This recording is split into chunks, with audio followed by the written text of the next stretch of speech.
What if I told you that among all the leaders of the Nazi regime, there was one man who was fundamentally, radically different from every single other top official who ever stood inside the courtroom at Nuremberg? Most of Hitler's inner circle followed a familiar and almost predictable pattern when the war ended. They ran, they hid, they slipped on disguises, or they turned on each other with desperate urgency, each one trying to minimize his own guilt by pointing fingers at the man beside him. Some wept, some begged, some swore they had known nothing at all. Some tried to charm the tribunal with carefully crafted personas of cooperation and enlightenment. Albert Speer, the so-called good Nazi, constructed an elaborate and detailed fiction of ignorance that somehow, inexplicably, worked well enough to save his life. Hermann Göring turned his trial into a theatrical performance unlike anything the world had ever seen in a courtroom, projecting the image of a soldier who had served his nation and who, even in defeat, refused to be broken. Rudolf Hess pretended to have complete and total amnesia, sometimes convincingly enough to raise genuine questions among the Allied physicians sent to assess him. Karl Dönitz planted himself firmly behind the identity of a naval officer who had simply done his duty, comparing his submarine warfare to Allied blockades as if they were morally equivalent acts of war. Joachim von Ribbentrop dissolved into a hollow, trembling wreck of a man, pathetically disoriented and disconnected from the reality unfolding around him. One by one, the architects and enablers of the Third Reich attempted to distance themselves from the catastrophe they had helped create, to recast themselves as pawns, as reluctant followers, as men swept up in currents far too powerful for any individual to resist. Ernst Kaltenbrunner did not fit the pattern. He was not playing a role. He was not attempting to charm anyone. He was not dissolving into tears or constructing an elaborate narrative of ignorance. He was not pointing fingers, not begging, not performing. While every other major figure at Nuremberg was trying in some way to be something other than what he truly was, Kaltenbrunner simply refused. He glared. He denied. He maintained in the face of document after document carrying his signature, in the face of testimony after testimony from men who had worked directly beneath him, that he had done nothing wrong and that he was responsible for nothing. He was perhaps the most dangerous man in that courtroom, not because of any physical threat he posed, but because of what he represented. An absolutely unrepentant, iron-willed, scarred, towering Austrian fanatic who had directly overseen the deaths of millions of human beings and who would not, under any circumstances, acknowledge a single one of them. And that was only the beginning of what made him the opposite. What makes Ernst Kaltenbrunner truly the opposite of every other Nazi leader goes far deeper than his behavior during those extraordinary weeks and months of the Nuremberg trials. His origins set him apart. His appearance set him apart.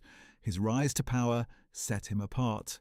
His methods, his relationships within the Nazi hierarchy, his approach to the violence he commanded, his behavior in the final chaotic weeks of the war, and ultimately his fate all positioned him as a figure who defied every template that historians typically apply when they try to make sense of how the Nazi leadership functioned. In this video, we're going to trace the full and deeply disturbing story of Ernst Kaltenbrunner from his very beginnings in the provincial towns of Upper Austria, all the way to the gallows at Nuremberg prison on the morning of October 16th, 1946. And along the way, we will compare him again and again with the other major figures of the Third Reich to show you exactly why this man was, in virtually every meaningful sense, the opposite of all of them. So without further ado, let us dive straight in. To understand what made Ernst Kaltenbrunner so different from his Nazi peers, we have to go back to the very beginning, because even the circumstances of his birth and upbringing set him apart from the men he would one day surpass in power and terror. Most of the top figures in the Nazi leadership were born and raised in Germany. Heinrich Himmler, who would one day become Kaltenbrunner's immediate superior, was born in Theinau, Munich, Bavaria, the son of a former tutor to the Bavarian royal family. Hermann Göring, the flamboyant head of the Luftwaffe, and for years considered Hitler's designated successor, was born in Rosenheim, also in Bavaria. Joseph Goebbels, the master propagandist and perhaps the most intellectually gifted of the inner circle, was born in Reit in the Rhineland. Joachim von Ribbentrop, the vain and incompetent foreign minister, was from Wessel in North Rhine-Westphalia. Martin Bormann, the quiet and devastatingly effective administrator who eventually controlled access to Hitler himself, was from Halberstadt in Saxony-Anhalt. Even Adolf Hitler, who shared with Kaltenbrunner the distinction of being Austrian-born, had by the time of his rise thoroughly reinvented himself as the embodiment of German national destiny, obtaining German citizenship in 1932, just in time to run for the chancellorship. Hitler, in other words, had performed the ultimate act of national self-transformation, abandoning his Austrian identity as a liability and recasting himself as a German patriot. Kaltenbrunner never bothered with any such transformation. He was born on October 14, 1903 in Riedem-Innkreis, a market town in Upper Austria of no particular historical distinction, a place of modest commerce and solid bourgeois respectability in the dying years of the Habsburg Empire. He was the eldest son of Johann Kaltenbrunner, a lawyer who harboured strong pan-German nationalist sympathies, and his wife, Theresia. The family was comfortable, but not wealthy, respectable in the manner of the provincial professional class that formed the backbone of Austro-Hungarian society before the cataclysm of the First World War tore that world apart. Johann Kaltenbrunner was a committed pan-German, meaning he believed that Austria and Germany constituted a single cultural and racial nation that had been artificially divided by political circumstance, and he made sure his eldest son understood this from the very earliest age. The ideological atmosphere in the Kaltenbrunner household was, from Ernst's first years of conscious life, saturated with nationalist sentiment, with resentment at Austria's diminished position, and with the kind of intense ethnic identity that would prove explosive when combined with the social and economic chaos of the post-war era. The collapse of the Austro-Hungarian Empire in 1918, when Ernst was just 15 years old, had a profound effect on an entire generation of young Austrian men. Almost overnight, one of the most powerful empires in European history simply ceased to exist. The proud institutional world that had given their fathers purpose and position was gone, replaced by a tiny rump state that many Austrians regarded as an artificial absurdity. A German-speaking nation of 6 million people, told by the victorious Allied powers that it was not permitted to unite with the far larger German Republic to its north. For nationalists like the Kaltenbrunner family, this prohibition on Anschluss, on union with Germany, felt like an act of deliberate humiliation. The anger it generated in young men like Ernst was real, visceral, and lasting. It made them receptive to radical solutions. It made them hungry for a politics of resentment and revenge. It planted seeds that the Nazi movement would eventually harvest with devastating efficiency. Ernst Kaltenbrunner completed his secondary education and then enrolled at Graz Technical University, before eventually transferring to study law at Graz University, from which he graduated with a law degree in 1926. His time in Graz was significant for several reasons. The city had a strongly nationalist political culture, and the university was a hotbed of pan-German student organizations. It was here that Kaltenbrunner fully immersed himself in the milieu of radical Austrian nationalism. He joined the Burschenschaften, the German nationalist student fraternities that were a fixture of Austrian and German university life. These fraternities had a distinctive and brutal tradition known as mensur, a ritualized form of fencing in which participants deliberately sought to wound each other across the face, the resulting scars being worn with pride as marks of honor and masculine courage. Kaltenbrunner participated enthusiastically and emerged with the deep, unmistakable facial scars that would remain one of his most defining physical characteristics for the rest of his life. While other future Nazi leaders built their identities around bureaucratic cunning, political maneuvering, or ideological eloquence, Kaltenbrunner was literally leaving marks on his own body as an expression of nationalist belonging. That willingness to embrace physical violence as a form of identity would prove to be one of the most revealing things about him. And here is the first point at which he diverges sharply from the men who would eventually be his colleagues and superiors. Think about Heinrich Himmler, the man who would become the head of the entire SS and one of the most powerful figures in the Third Reich. Himmler was physically unimpressive, short, soft-bodied, with round glasses and the appearance of a minor civil servant or a provincial schoolteacher, which indeed he had been. He was the quintessential desk murderer, a man who orchestrated the deaths of millions while remaining physically removed from the violence itself, who reportedly fainted on the one occasion he was brought to witness a mass shooting in person, and who then concluded that more efficient and less personally distressing killing methods needed to be developed. Goering was once athletic, but by the war years had become enormously obese, addicted to paracodeine and other morphine derivatives, dressed in theatrical costumes of his own design, and increasingly disconnected from military reality. Goebbels was small and physically weak, afflicted with a clubfoot that had prevented him from military service and which he resented acutely all his life, compensating through the savage brilliance of his propaganda. Ribbentrop was conventionally handsome but vain and shallow, a wine merchant turned diplomat who was widely regarded by his colleagues as a fool. Even Himmler's top deputies, men like Reinhard Heydrich, combined their physical presence with a kind of cold, cerebral cruelty that operated at a remove from the actual mechanics of murder. Kaltenbrunner was different in the most literal and physical sense imaginable. He stood approximately 6 feet 4 inches tall, a towering, broad-shouldered figure who physically dominated any room he entered. His face was angular and hard, dominated by those dueling scars that ran across his cheeks and gave him an appearance that contemporaries described as both intimidating and somehow medieval, like a figure from a darker and more violent age. His eyes were described as cold and penetrating. His hands were large. His manner was blunt and direct to the point of rudeness. He had none of the social polish that men like Ribbentrop desperately cultivated, none of the theatrical showmanship that made Goering so impossible to ignore, none of the quiet bureaucratic efficiency that had made Himmler such a terrifyingly effective administrator. What Kaltenbrunner had instead was something altogether more primitive. A raw, unvarnished menace that seemed to emanate from him as naturally as body heat. People who encountered him in professional settings consistently reported a sense of physical unease. He was not the kind of man who made murder feel like an administrative procedure. He was the kind of man who made murder feel like what it actually was. Ernst Kaltenbrunner joined the Austrian Nazi Party and the Austrian SS in 1930. At a time when National Socialism was still a fringe movement in Austria, and when membership carried genuine personal risk.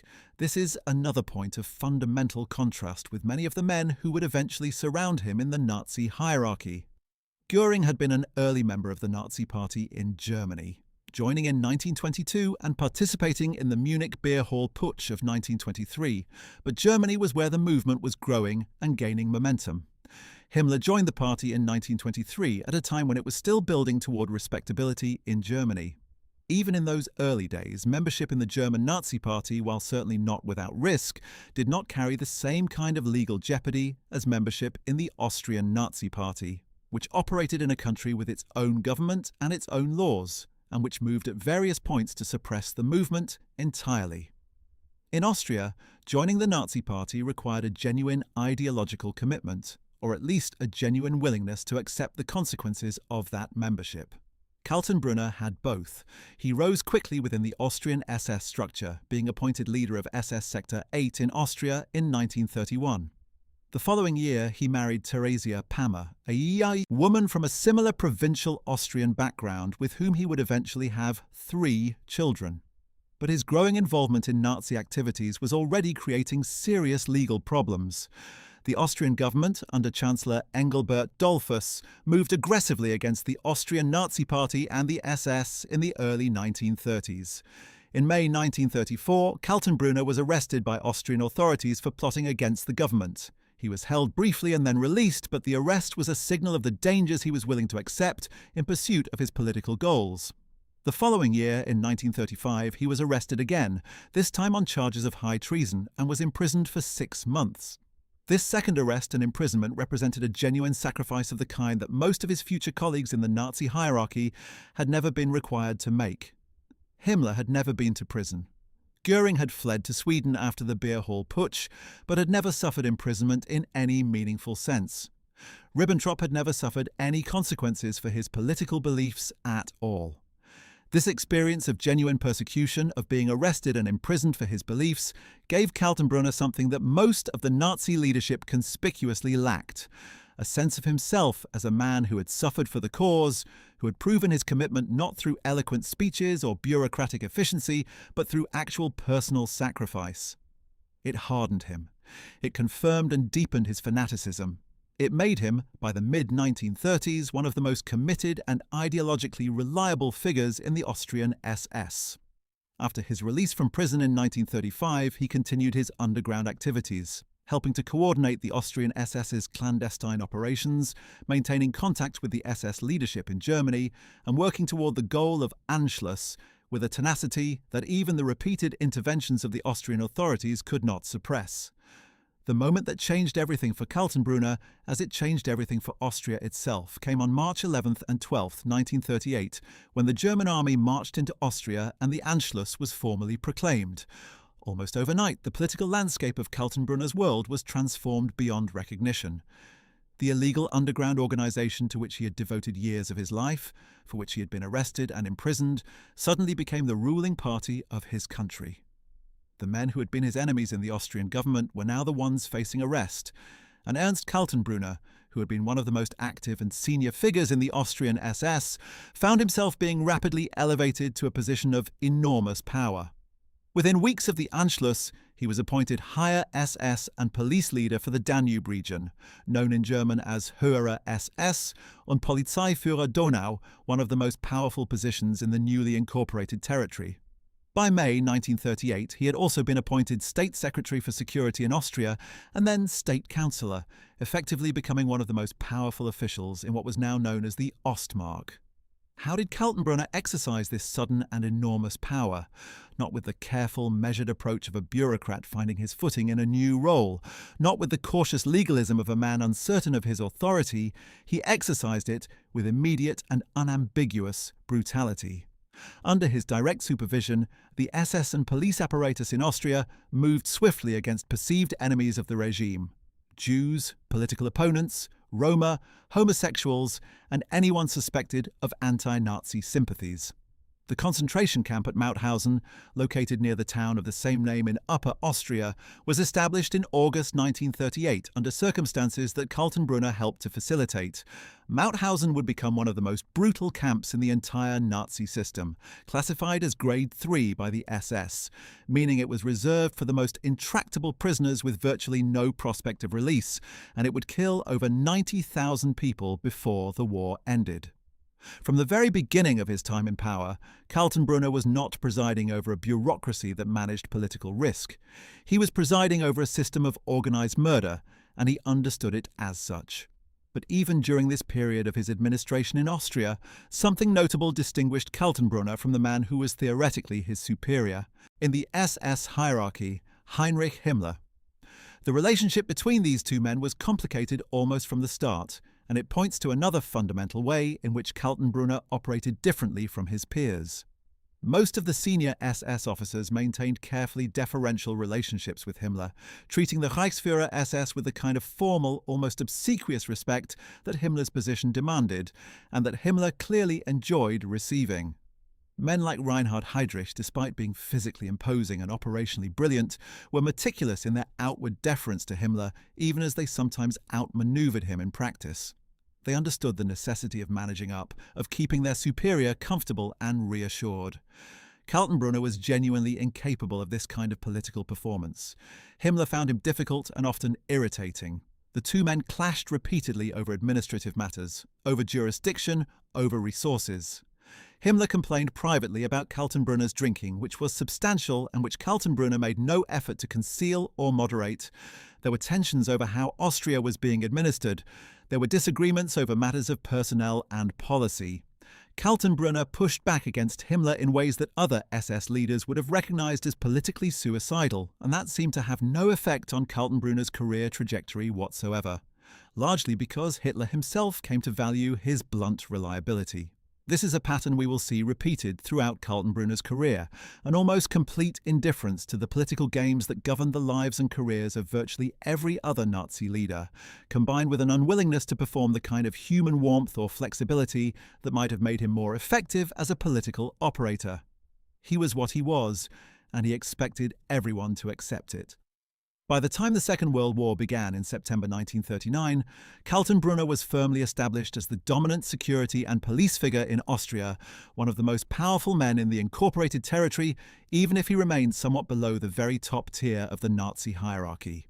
He watched as Germany's armies swept through Poland, France, the Low Countries, Yugoslavia, Greece, and then launched the vast and catastrophic invasion of the Soviet Union in June 1941. He administered his Austrian domain, overseeing the increasingly brutal system of terror and repression that fell under his jurisdiction. And he waited, perhaps without fully knowing it, for the event that would transform him from an important regional figure into one of the most feared and powerful men in the entire Nazi state. That event was the assassination of Reinhard Heydrich. Reinhard Heydrich occupies a unique and terrifying position in the history of the Third Reich. He was the head of the Reichssicherheitshauptamt, the Reich Main Security Office, universally referred to by its German abbreviation RSHA. The RSHA was the nerve center of the entire Nazi terror apparatus, the organization that combined under a single command structure the Gestapo, the Secret State Police, the Sicherheitsdienst, or SD, the SS Intelligence Service, the Sicherheitspolizei, or SIPO, the Security Police, and the Kriminalpolizei, or Kripo, the Criminal Police. Through this organization, Heydrich controlled a system of surveillance, arrest, interrogation, concentration, and murder that reached into every corner of German-occupied Europe. He had been one of the key organizers of the Wannsee Conference in January 1942, where the final solution to the Jewish question was formally coordinated among the relevant government agencies. He was, in the words of Adolf Hitler himself, the man with the iron heart. He was tall, blonde, athletic, and possessed of a kind of icy, predatory intelligence that even his enemies acknowledged. Many people, both inside and outside the Nazi system, believed Heydrich was being groomed to eventually succeed Hitler himself. In May 1942, Heydrich was serving as acting Reich protector of Bohemia and Moravia, the Nazi-occupied remainder of Czechoslovakia. On May 27, 1942, a team of Czech and Slovak paratroopers, trained by the British Special Operations Executive, ambushed his open-topped Mercedes near a sharp bend in the road in Prague, where it was forced to slow. They threw a modified anti-tank grenade at the car. Heydrich was severely wounded by fragments of the grenade and by upholstery fibres from the car that were driven into his body. He survived the initial attack but developed septicemia from the wounds, and on June 4, 1942, Reinhard Heydrich died at the age of 38. The Nazi regime's response to his death was horrific. The villages of Lidis and Ležáky were destroyed, their male populations massacred, and thousands more Czechs were arrested and killed in reprisals. But, beyond the immediate terror, Heydrich's death created a problem that the Nazi leadership had not anticipated. Who on earth could replace him? Who could take over the RSHA? Who could step into the role of the most feared police official in Europe? This was the question that Heinrich Himmler now faced, and the answer he eventually reached is itself one of the most revealing moments in the entire history of the Third Reich, because the answer he chose was Ernst Kaltenbrunner. The appointment was not made immediately. For several months after Heydrich's death, Himmler himself tried to manage the RSHA directly, but the organization was vast and complex, and the demands on Himmler's time were already enormous. He needed a permanent chief, and the available candidates all had significant drawbacks. Ernst Kaltenbrunner was chosen, and his appointment was formally announced on January 30, 1943, the 10th anniversary of Hitler's seizure of power. From that day forward, Ernst Kaltenbrunner was no longer merely a powerful regional figure in Austria. He was the head of the most comprehensive terror apparatus in human history. And with that appointment began a chapter that would mark him as one of the most culpable individuals in the entire history of the war. Why was Kaltenbrunner chosen? The decision reveals something important about how Hitler and Himmler thought about the functions they needed performed. Heydrich had been brilliant, politically sophisticated, and operationally creative, a man who could devise strategy, manage complex bureaucratic systems, and advance the ideological goals of the regime with remarkable efficiency. His successor did not need to be Heydrich. What was needed was a man of absolute reliability, fanatical commitment, total ruthlessness, and sufficient organizational competence to maintain the machinery that Heydrich had built. Kaltenbrunner fit those criteria. He had proven his loyalty over more than a decade of underground work in Austria. He had shown his ruthlessness in his administration of the Ostmark. He was not going to develop independent ambitions that might challenge Himmler's authority, and he was not going to let any consideration of personal comfort, political optics, or squeamishness interfere with the efficient operation of the murder machine he was now being asked to run. There was one other consideration that is worth noting, because it reflects yet another way in which Kaltenbrunner differs from the expected profile of the Nazi leadership. Kaltenbrunner was, in a certain sense, unknown. Not completely unknown, of course, but compared to the giant figures of the Nazi pantheon, he was a relative outsider, a man who had spent the crucial years of the regime's rise to power, not in Germany, but in Austria, not in the centres of Nazi power, but in the provinces, not organising mass rallies or writing influential books, or directing major military campaigns, but running an illegal underground organisation in a country that was technically under a different government. He had not been present at the founding moments of the movement. He had not been at the beer hall putsch. He had not marched with Hitler through the early years of the struggle. He was, in the most precise sense of the word, a latecomer, someone who arrived at the feast of power after the table had already been set by others. This, too, sets him apart from virtually every other top Nazi leader. Göring, Hess, Himmler, Goebbels, Röhm, before his murder in the Night of the Long Knives, Streicher. These were men who had been with Hitler from the earliest days, who had helped build the movement from nothing, who carried the aura of founding members. Even Speer, who joined relatively late and whose technical background was in architecture rather than politics, had built a close personal relationship with Hitler over years of direct collaboration. Kaltenbrunner had no such history with Hitler. He was not a founding member. He was not a personal confidant. He was a capable, reliable, brutal instrument of terror who had proven himself in Austria, and when Heydrich died and someone was needed to run the RSHA, he was available and suited to the task. That fundamental contingency of his appointment, the sense that he was there because he was needed rather than because he was beloved or admired, is itself deeply revealing of what the Nazi system ultimately required and rewarded. And so, on January 30th, 1943, the same day that the shattered remnants of the German Sixth Army were beginning to surrender at Stalingrad, Ernst Kaltenbrunner assumed command of the Reichssicherheitshauptamt. The timing was not coincidental in a broader historical sense. Stalingrad marked the moment when the tide of the war began definitively to turn against Germany, when the dream of rapid conquest gave way to the nightmare of attritional defeat. It was precisely at this moment when the Nazi regime began to feel the first unmistakable tremors of its own mortality that Ernst Kaltenbrunner stepped into the role he would hold for the remainder of the war. And it was in these conditions of growing desperation and intensifying defeat that his machine of murder would reach its most terrifying heights of efficiency. The RSHA that Kaltenbrunner inherited was an organization of extraordinary complexity and reach. It was divided into multiple departments or Ämter, each responsible for a different aspect of the Nazi security and intelligence apparatus. Department 1 handled personnel administration. Department 2 managed organization, administration, and law. Department 3 was the SD Inland, the domestic intelligence service of the SS, responsible for monitoring and reporting on the mood and behavior of the German population. Department 4 was the Gestapo, the secret state police under the direct control of Heinrich Müller, known as Gestapo Müller, a man of such professional coldness and organizational efficiency that he remains to this day one of the few top Nazi officials whose post-war fate is genuinely uncertain. Department 5 was the Kripo, the criminal police, responsible for ordinary criminal investigation but also for political crimes. Department 6 was the SD Ausland, the Foreign Intelligence Service. Department 7 dealt with ideological research and the publication of anti-Semitic and other Nazi propaganda materials. Through these 7 departments, Kaltenbrunner now controlled a machinery that touched virtually every aspect of life in German-occupied Europe. The Gestapo surveilled, arrested, interrogated, and murdered political enemies. The SD gathered intelligence on the mood of the population and on potential threats.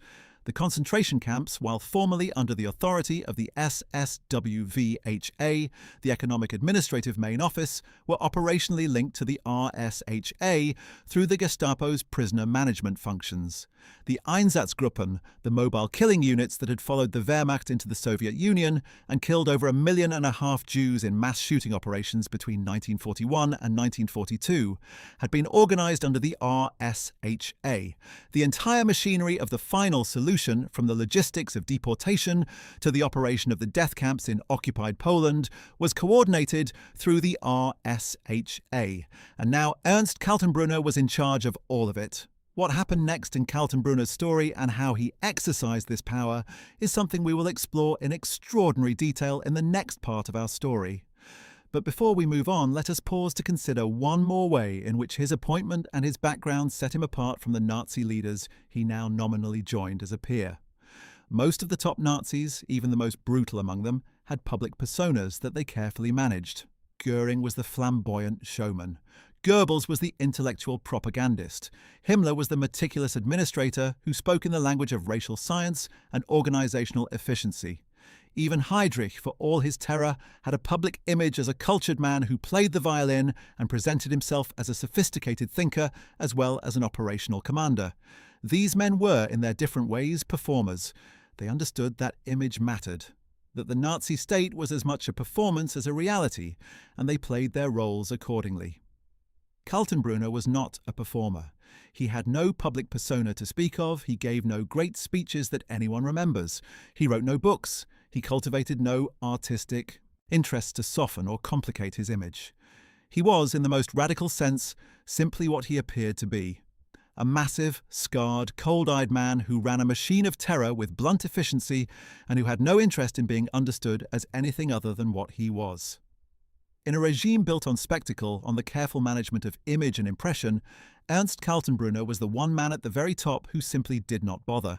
And that, as we will see, would prove to be both his defining characteristic and, in a strange way, his most historically significant contribution to our understanding of what the Nazi system actually was, beneath all the pageantry and rhetoric.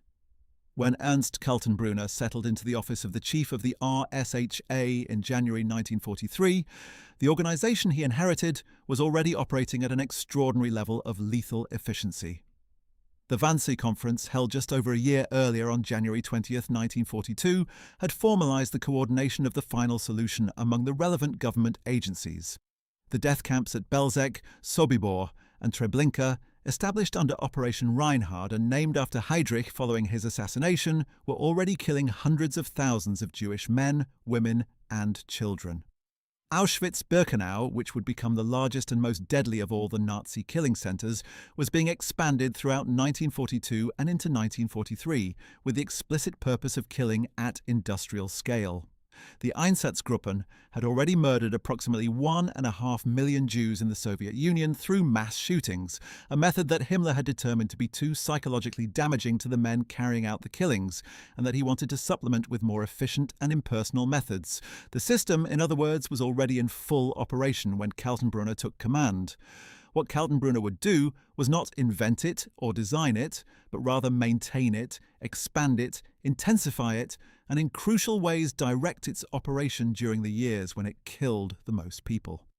Here is where the contrast with his predecessor Heydrich becomes most illuminating, because it tells us something important about what Kaltenbrunner's role actually was. Heydrich had been an architect, a designer, a man who shaped the institutional structure of Nazi terror with genuine creative intelligence. He had organized the RSHA, had developed the concept of the Einsatzgruppen, had chaired the Wannsee Conference, and had been in the process of developing ever more sophisticated methods and systems for the prosecution of the racial and political war that the Nazi regime considered its core mission. Kaltenbrunner was not an architect. He did not design new systems. He did not contribute new ideas to the theoretical framework of Nazi terror. What he did was run the machine with the kind of blunt, unimaginative, unwavering efficiency that a machine requires to function at its most lethal capacity. In a perverse way, this makes him more representative of what the Holocaust actually was than someone like Heydrich. Not a creative enterprise driven by the vision of a single brilliant mind, but a bureaucratic and operational system that required, above all else, reliable administrators who would do what needed to be done without flinching, asking uncomfortable questions, or developing second thoughts. One of the first major areas of Kaltenbrunner's operational responsibility that illustrates both his methods and his relationship to the killing machine was his oversight of the concentration camp system's prisoner management. The RSHA did not formally administer the concentration camps. That function belonged to the SSWVHA under Oswald Pohl, but the RSHA was responsible for determining which prisoners would be sent to the camps, for issuing special handling orders that determined the fate of individual prisoners, and for maintaining the Gestapo's surveillance and enforcement functions within the camp system. When the order came from the RSHA that a particular prisoner was to receive Sonderbehandlung, meaning special treatment, that was the RSHA's bureaucratic euphemism for immediate execution. When the order came that a prisoner was to be transferred to a facility where they would inevitably die, that order came through the channels that Kaltenbrunner commanded. One of the most notorious of these instruments was the Kugelerlass, or Bullet Decree, issued on March 4, 1944, under Kaltenbrunner's authority.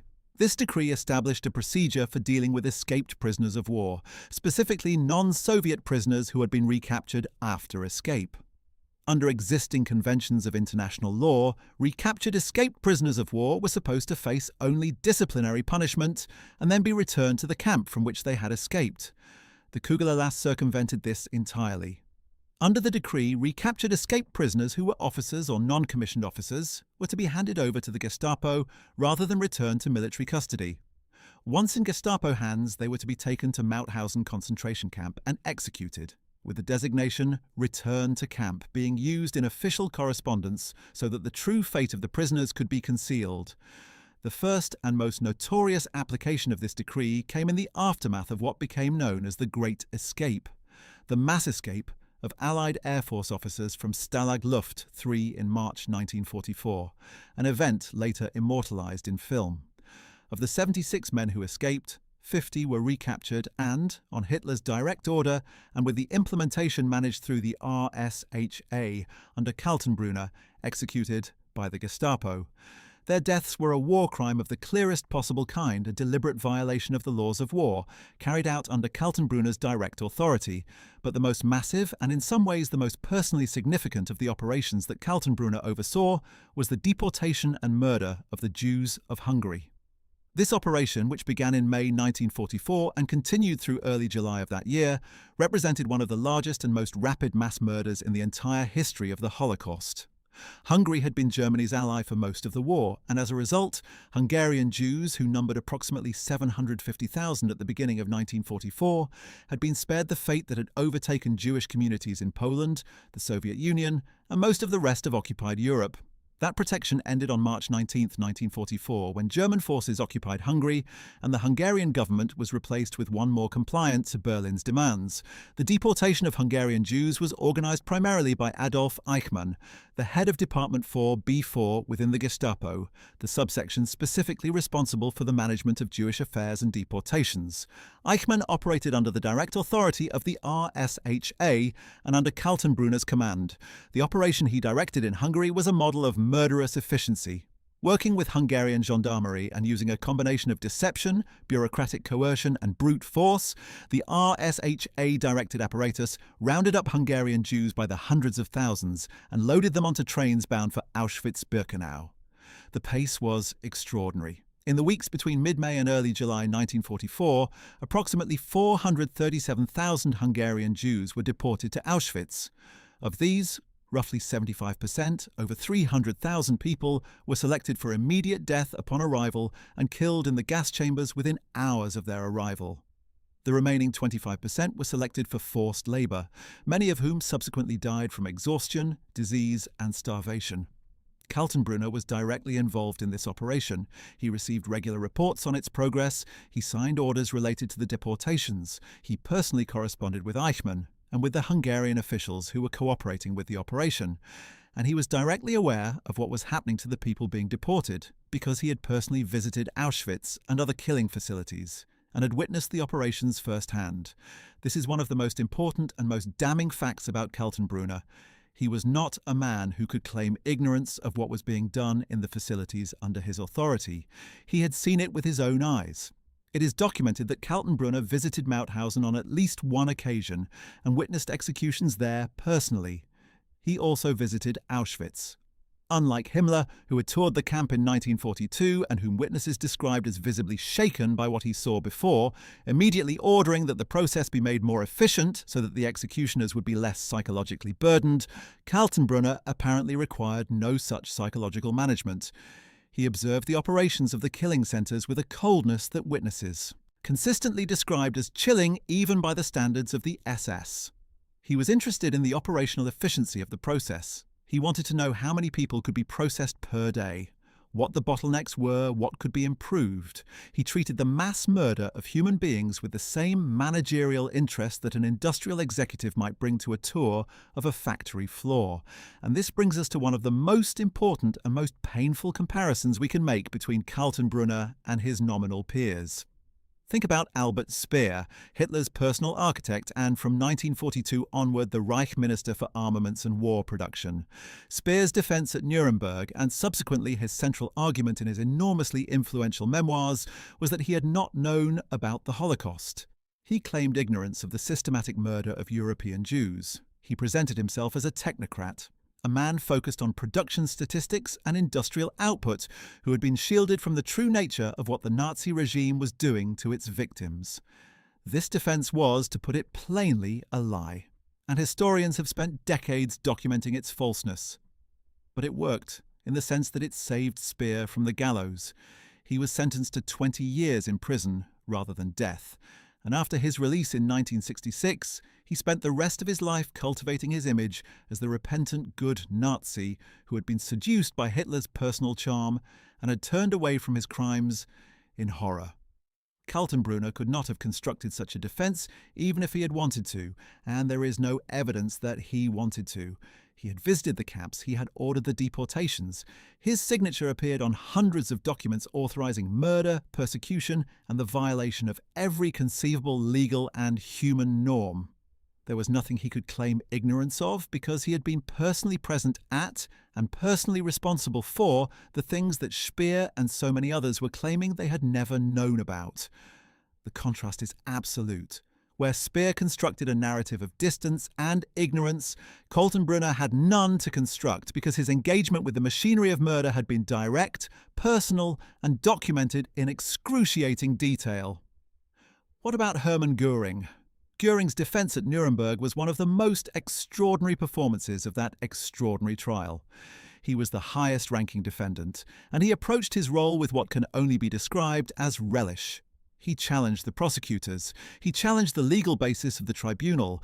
He delivered long, articulate defenses of his actions that sometimes had members of the tribunal scrambling for responses.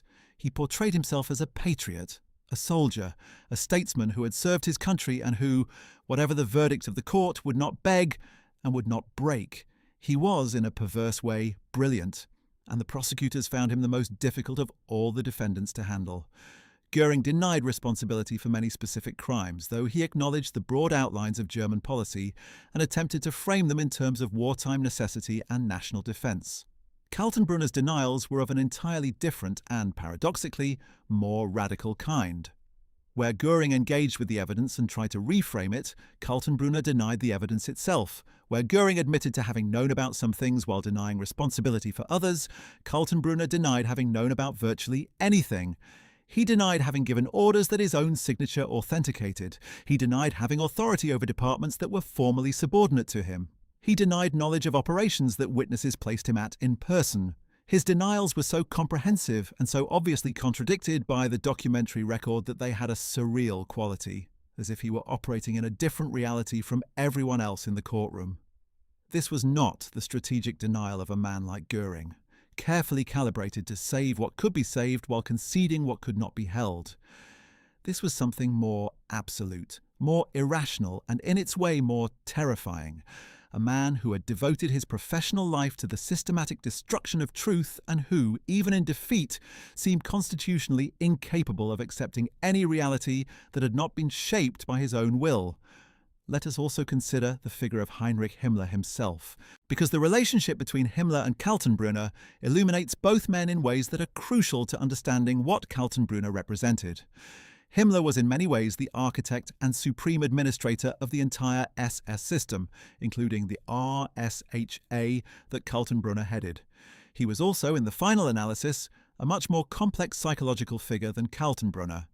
Himmler had genuine intellectual pretensions. He was interested in Germanic prehistory, in mystical racialism, in agricultural science. He believed with apparent sincerity in the pseudo-scientific racial theories that underlay Nazi ideology. He was capable of expressing, in his private correspondence, what sounds almost like genuine emotion. He wrote letters to his wife and daughter that show a man capable of love and tenderness in his personal relationships, even as he organized the murder of millions. He also, at the very end of the war, attempted to negotiate a separate peace with the Western Allies through a Swedish intermediary, Count Folke Bernadotte, a betrayal of Hitler so complete that when Hitler learned of it on April 28, 1945, he stripped Himmler of all his offices and ordered his arrest. What does Himmler's attempt at separate negotiation tell us about the man? It tells us that even in Himmler, even in the man who more than any other individual had designed and managed the Holocaust, there was a survival instinct that ultimately overcame his ideological commitment, a willingness to betray the Führer and the Reich if that was what survival required. It tells us that beneath the fanatical exterior was a man capable of calculating his own interests and acting on that calculation. This is deeply human, in the worst sense of the word. It is the behaviour of a man who, when the end came, tried to save himself. Kaltenbrunner did not try to negotiate with the Allies. He did not try to betray Hitler to save himself. He did not try to cultivate an image of moderation or humanity. As Germany collapsed around him in the final weeks of the war, his behaviour was, if anything, more extreme rather than less so. He continued to send messages ordering executions right up until the very end. He continued to function as the head of a security and intelligence apparatus, even as that apparatus was dissolving under the pressure of Allied advances. And when the time finally came, when flight was the only realistic option remaining to him, he fled. But he fled in a way that was characteristically his own, not through the elaborate ratlines or diplomatic channels that some other SS officers managed to exploit, not through contacts with neutral countries or sympathetic intelligence services, but simply into the Austrian mountains, hiding in a remote cabin with a small group of companions, hoping against hope that the Americans would not find him. Throughout the years that Kaltenbrunner headed the RSHA, one area of his work that merits particular attention is his role in intelligence operations, specifically his assumption of control over the Ausland SD, the foreign intelligence arm of the SS under Department 6. This brought him into direct competition and conflict with the Abwehr, the military intelligence service that had been under the command of Admiral Wilhelm Canaris. Canaris is one of the most fascinating and ambiguous figures in the entire history of the Second World War. He was a naval officer of considerable intelligence and sophistication who had been appointed head of the Abwehr in 1935 and who had, over the years that followed, developed an increasingly complicated relationship with the Nazi regime he ostensibly served. There are strong indications, though the evidence remains partly circumstantial, that Canaris actively used his position to undermine the Nazi war effort, warning Allied intelligence services of certain German intentions and protecting, through the Abwehr's networks, a number of Jewish individuals who would otherwise have been delivered to the killing machine. He was also connected, at least peripherally, to some of the German resistance networks that eventually produced the July 20th, 1944 assassination plot against Hitler. Kaltenbrunner had been a persistent critic of the Abwehr and of Canaris personally. He viewed the military intelligence service as a rival to his own SD Ausland and suspected, correctly, that it was not functioning with complete loyalty to the regime. In February 1944, after the arrest of several Abwehr officers on suspicion of treasonous contact with the enemy, Hitler approved the dissolution of the Abwehr and its subordination to the RSHA. Canaris was removed from command and placed under house arrest. With this move, Kaltenbrunner's empire expanded dramatically. He now controlled not only the domestic security apparatus and the machinery of the final solution, but also the foreign intelligence operations of the Nazi state, giving him a reach and an influence that extended across German-occupied Europe and beyond. After the July 20th plot to assassinate Hitler failed, Canaris was arrested and subjected to lengthy interrogation. Kaltenbrunner's organization was deeply involved in the investigation of the conspiracy and the identification of those involved. Canaris was eventually executed by hanging at Flossenbürg concentration camp on April 9, 1945, just weeks before the end of the war. One of the most disturbing aspects of Kaltenbrunner's character, and one that further separates him from the expected profile of the Nazi leadership, was his apparent personal fascination with the violence that his organization orchestrated. Most of the top Nazis maintained a careful personal distance from the actual mechanics of murder. Himmler, as we have noted, had to be psychologically managed after witnessing a mass shooting. Göring was interested in political and military power and in the accumulation of personal wealth and luxury, not in the gritty operational details of mass killing. Ribbentrop was concerned with diplomatic maneuvering, or what passed for it. Speer's world was factories and production graphs. Even men like Müller, the head of the Gestapo, seemed to have operated in the realm of bureaucratic procedure, rather than personal enthusiasm for violence. Kaltenbrunner was genuinely interested in the details.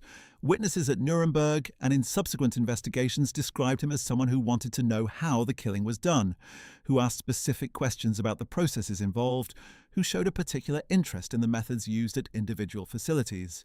His visit or visits to Mauthausen included the observation of actual executions, of the gas chamber, of the entire apparatus of industrial death. He was not a man who needed to be shielded from what his organization was doing. He was a man who wanted to understand it, which, in the context of the Nazi system, is perhaps the most chilling possible disposition. This disposition is entirely consistent with what we know about his pre-war character, the willingness to accept physical violence as part of the cost of ideological commitment, the dueling scars worn with pride, the history of underground activity that must have involved at the very least the condoning of violence against perceived enemies. Kaltenbrunner had been formed in a political culture that treated violence not as a regrettable necessity, but as a legitimate and even admirable expression of strength and commitment. When that culture achieved state power and directed him to manage a system of mass murder, he did not experience a moral crisis. He experienced an elevation. He was doing, on a scale previously unimaginable, precisely what his entire formation had prepared him to do. There is another area of Kaltenbrunner's wartime activity that reveals his character with particular clarity, and that is his relationship with the prisoners held in so-called special custody, the Sonderhäftlinge, who were held in various concentration camps as political hostages or as a consequence of their connections to resistance activities. These prisoners included prominent figures from across German-occupied Europe: politicians, clergy, military officers who had fallen under suspicion, relatives of those involved in resistance activities. Many of them were held for months or years in conditions of considerable uncertainty, their fates dependent on the decisions made at the highest levels of the RSHA. What happened to these prisoners as the war neared its end is directly connected to Kaltenbrunner and represents one of the clearest examples of his direct personal involvement in murder. As the Allied armies advanced into Germany and the Nazi system began to collapse, the question of what to do with these prominent prisoners became urgent. Some voices within the SS argued that they might serve as bargaining chips in negotiations with the Allies. Himmler himself, pursuing his secret contacts with the Western powers, seems to have considered this possibility, but Kaltenbrunner, who had no interest in negotiation and no patience for such calculations, was among those who argued for and facilitated the execution of many of these prisoners rather than allowing them to fall into Allied hands alive. The executions at Flossenbürg in April 1945, which claimed the lives not only of Canaris, but also of the theologian Dietrich Bonhoeffer and several other prominent members of the German resistance, took place under orders that ran through the RSHA and through Kaltenbrunner's chain of command. Bonhoeffer had been a prisoner since 1943. He was hanged on April 9, 1945, just weeks before the American army liberated the camp. The order for his execution came from the very top of the SS security system, from the organization that Kaltenbrunner headed. This brings us to one of the most important but least well-known aspects of Kaltenbrunner's wartime career, the Mühlviertler Hasenjagd, or the Mühlviertel Hare Hunt, which took place in February 1945. On the night of February 1st to 2nd, 1945, approximately 570 Soviet prisoners of war, all of them officers, broke out of the Mauthausen concentration camp in what was one of the largest mass escapes from a Nazi facility during the entire war. The prisoners had been held in Block 20, a section of Mauthausen reserved for the most dangerous prisoners and kept in conditions of almost unimaginable deprivation. The breakout was desperate and violent. The prisoners used blankets to insulate themselves from the electric fences, threw boulders at SS guards, and managed to escape through the perimeter before most could be stopped. Within hours, the alarm went out across Upper Austria. What followed was a systematic and extraordinarily brutal hunt. Kaltenbrunner's SS, supported by local police, the Hitler Youth and civilians, conducted a manhunt across the frozen Austrian countryside that went on for days. SS officers distributed guns and farm tools to civilians and encouraged them to participate in the killing of any escaped prisoner they found. The vast majority of the prisoners were recaptured and killed on the spot, shot, beaten, frozen to death by being doused with water in below-freezing temperatures, or returned to the camp and executed. Of the approximately 570 men who escaped, fewer than a dozen survived. Locals who attempted to shelter escaped prisoners risked their own arrest and execution. A handful of Austrian civilians did hide escaped prisoners at extraordinary personal risk, and some of the survivors owed their lives to these acts of moral courage in the midst of collective savagery. The Mühlviertler Hasenjagd took place in Kaltenbrunner's home territory of Upper Austria, under the authority of the SS and police apparatus that was ultimately responsible to him. It represents a particularly savage and direct example of the kind of violence that his system perpetrated. And it happened not in some distant occupied territory, but in the Austrian countryside he had grown up in, among people who spoke his dialect and shared his regional identity. That the hunt was conducted with such thoroughness and that civilians participated in it so extensively speaks to the degree to which the normalization of brutality had penetrated the very texture of daily life in the Nazi-administered Ostmark by the final months of the war. Throughout all of these operations and atrocities, Kaltenbrunner maintained a relationship with Adolf Hitler that was somewhat different from what one might expect. Most of the top Nazi leaders had complex, often psychologically tortured relationships with Hitler. Göring's relationship was partly admiration and partly resentment at his own declining influence. Himmler's was tinged with a peculiar mixture of genuine devotion and carefully concealed independent ambition. Goebbels's was perhaps the most genuinely devoted of all, based on a deep personal identification with Hitler's vision. Kaltenbrunner's relationship with Hitler was more straightforwardly professional. Hitler valued him for what he did, for the reliability and thoroughness of his security apparatus, for the intelligence reports he provided, and for the complete absence of any independent political ambition that might have made him a threat. Hitler met with Kaltenbrunner regularly during the war, receiving his intelligence briefings and giving directions for RSHA operations. The relationship was not warm in a personal sense, but it was based on a solid foundation of mutual utility. One important indication of how Hitler valued Kaltenbrunner came in the wake of the July 20, 1944 assassination plot. The bomb planted by Klaus von Stauffenberg at Hitler's Wolf's Lair headquarters in East Prussia exploded on July 20, 1944, but failed to kill Hitler, who survived with minor injuries. In the aftermath of the failed plot, the investigation and the savage reprisals that followed fell largely to Kaltenbrunner and the RSHA. Kaltenbrunner threw himself into the investigation with characteristic thoroughness. Over the following weeks and months, approximately 5,000 people were arrested in connection with the conspiracy, real or imagined, and nearly 200 of them were executed, many in the most brutal manner possible, hanged with wire from meat hooks. The trials were conducted before the People's Court under the fanatical judge Roland Freisler, who screamed abuse at the defendants from the bench in scenes of judicial theatre so extreme that even some hardened Nazis found them disturbing. Kaltenbrunner's RSHA supplied the evidence, managed the prisoners, and coordinated the execution of sentences. In the wake of this operation, Hitler's trust in and reliance on Kaltenbrunner actually increased. And yet, even during these moments of Hitler's confidence, the relationship between Kaltenbrunner and Himmler remained complicated and tense. Himmler was always the formal superior, but Kaltenbrunner's direct access to Hitler sometimes allowed him to bypass Himmler's authority in ways that Himmler found deeply irritating. Himmler complained about Kaltenbrunner in his private correspondence and to other SS officials. He felt that Kaltenbrunner was too independent, too willing to operate outside the chain of command, too ready to go directly to Hitler on matters that should properly have been routed through him. These tensions never fully resolved themselves, and they add another layer to the portrait of Kaltenbrunner as a figure who operated differently from the expected norms of the Nazi hierarchy. Most of the top Nazis were consummate players of the internal political games of the regime, experts at managing their relationships with Hitler and with each other. Kaltenbrunner was not a player in that sense. He was a bulldozer. There is one more aspect of Kaltenbrunner's wartime career that deserves attention before we move to the final phase of his story, and that is the question of his attitude toward the war itself in its final stages.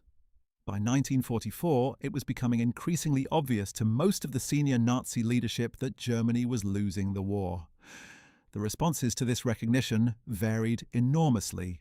Some, like Rommel, concluded that Germany needed to find a way to end the war quickly and began to consider, however tentatively, whether Hitler needed to be removed or negotiated around. Some, like Speer, began to take quiet measures to moderate the worst policies of the regime, or at least later claimed to have done so. Himmler, as we have seen, embarked on his doomed attempt at separate negotiation with the Western Allies. Even Göring, in the very last days of the war, attempted to assume the succession to Hitler and was stripped of his offices as a result. Kaltenbrunner did none of these things. As Germany's military situation deteriorated, his response was to intensify the operation of his apparatus rather than moderate it. The deportations from Hungary in the summer of 1944, the executions of prominent prisoners in the spring of 1945, the continuation of the killing operations at Auschwitz until the camp was evacuated in January 1945 ahead of the Soviet advance, the brutal death marches in which tens of thousands of concentration camp prisoners died as camps were evacuated westward before the approaching Allied armies. All of these happened on Kaltenbrunner's watch and under his authority. He was not a man who, as the end approached, began to look for exits or exceptions. He was a man who, if anything, doubled down. This is the opposite, not just of the strategic calculations made by men like Himmler and Speer, but also of a much simpler and more human response to imminent defeat, the instinct for self-preservation that causes people to begin softening their behavior when they realize they're about to be held accountable for it. Kaltenbrunner showed no evidence of this instinct in his professional conduct. He continued to function as the head of a murder machine even as the walls closed in. And when those walls finally did close completely, he didn't have the option that Himmler and many others had tried to construct, the option of presenting himself to the Allies as a man who had tried, in his small way, to moderate the worst excesses of the regime. There was nothing to present. The record was what it was. And the record, as the prosecutors at Nuremberg would demonstrate in detail, was damning beyond any possibility of mitigation. As the year 1945 began, the Nazi state was in its death throes. On the Eastern Front, the Soviet winter offensive of January 1945 shattered what remained of the German defensive lines and sent millions of refugees fleeing westward across the frozen plains of eastern Germany and the occupied territories. On the Western Front, the Ardennes offensive that Hitler had gambled everything on in December 1944, the operation the world knows as the Battle of the Bulge, had failed completely after initial successes, and Allied forces were now advancing steadily toward the Rhine. Bombing raids on German cities had reached unprecedented intensity. The Reich was being squeezed from both directions simultaneously, and virtually every senior figure in the Nazi leadership understood, whatever they said publicly, that the end was coming, and that it was coming soon. What makes Ernst Kaltenbrunner's behavior in these final months all the more remarkable is the contrast it presents, almost point for point, with the behavior of every other major figure in the Nazi leadership. Consider what was happening around him as Germany collapsed. Hermann Göring, stripped of his authority over the Luftwaffe as it failed to defend German skies and humiliated by Hitler's contempt in the final weeks of the war, had retreated to his opulent estate at Karinhall in the forests north of Berlin, where he continued to drown his sorrows in morphine derivatives and surrounded himself with the vast collection of art he had looted from across occupied Europe. In the last days before Berlin fell, Goering sent Hitler a telegram suggesting that he should assume leadership of the Reich, given that Hitler was surrounded in Berlin. Hitler's response was to declare Goering a traitor, strip him of all offices, and order his arrest. It was the final act of humiliation for the man who had once been designated Hitler's successor. Albert Speer was conducting a one-man campaign to sabotage Hitler's scorched earth orders, the Nero decree that commanded the destruction of all German industrial infrastructure to prevent it from falling into Allied hands. Speer travelled across what remained of the Reich in the final weeks, persuading local commanders to ignore the order, arguing that Germany would need its infrastructure to survive after the war. He was taking a genuine risk and performing a genuinely useful service to the German people, whatever his motives, and he would later use this behaviour as a central element of his defence at Nuremberg. Whether Speer's opposition to the Nero decree was driven by genuine moral awakening or by the dawning realisation that he would need to present the Allies with evidence of independent action, we cannot know for certain. What we can know is that he was behaving, in this period, very differently from Kaltenbrunner. Heinrich Himmler, meanwhile, was pursuing his fantasy of separate negotiation through Count Bernadotte, meeting with the Swedish diplomat in February and April 1945 and proposing to surrender German forces on the Western Front while continuing to fight the Soviets. He apparently believed that the Western Allies might accept such an arrangement and that he, Heinrich Himmler, the man who had organised the Holocaust, might be acceptable as a negotiating partner. The delusion was staggering. When the proposal was reported to the British government and the story leaked to the press, it destroyed whatever remained of Himmler's standing with Hitler and set in motion his removal from all offices. After Germany's surrender, Himmler attempted to flee disguised as a member of the German military police, using false papers in the name of Heinrich Hitzinger. He was captured by British forces on May 22, 1945, and before he could be interrogated, he bit down on a cyanide capsule hidden in his mouth and died, denying the Allies the chance to question the man who, more than any other individual, could have illuminated the full workings of the Holocaust. Himmler's suicide by cyanide was consistent with his character in a way that is deeply revealing. It was a form of escape, a final exercise of control over a situation that had otherwise completely escaped his control. It was also, in a certain sense, a coward's exit. Himmler chose death over accountability, chose to eliminate himself rather than face judgment for what he had done. Dozens of other top Nazi officials made the same choice. Joseph Goebbels killed himself and had his 6 children murdered in the Berlin bunker after poisoning them with cyanide. Hitler himself committed suicide on April 30, 1945. Martin Bormann, who had been in the bunker until the very end, almost certainly died attempting to flee Berlin in the chaos following Hitler's death, though the exact circumstances of his death remained uncertain for decades. Hermann Göring survived to face trial but swallowed a cyanide capsule on the night of October 15, 1946, hours before he was scheduled to be executed, in what he apparently considered a final assertion of personal control over his own fate. Kaltenbrunner did not suicide. This is one of the most striking and most characteristic facts about him. When the end came, when there was truly no more running to be done, Kaltenbrunner surrendered and allowed himself to be taken into custody. This might seem on the surface like the opposite of courage, like a man who faced death only when he had no choice. But consider the context. Virtually every other top Nazi who had the opportunity chose death over the possibility of being made to answer for what they had done. They preferred the definitive escape of suicide to the uncertainty and humiliation of capture and trial. Kaltenbrunner, the man who in many ways had the most to answer for of any of them, save perhaps Himmler himself, did not make that choice. Why? The answer may lie in the nature of his psychology as we have been examining it throughout this story. Kaltenbrunner was not a man given to introspection or to the kind of moral self-examination that might, in the end, produce such overwhelming guilt that death seemed preferable to continuing to exist. He was not haunted by what he had done in the way that a man with a different formation, a different set of values, a different relationship to his own actions might have been haunted.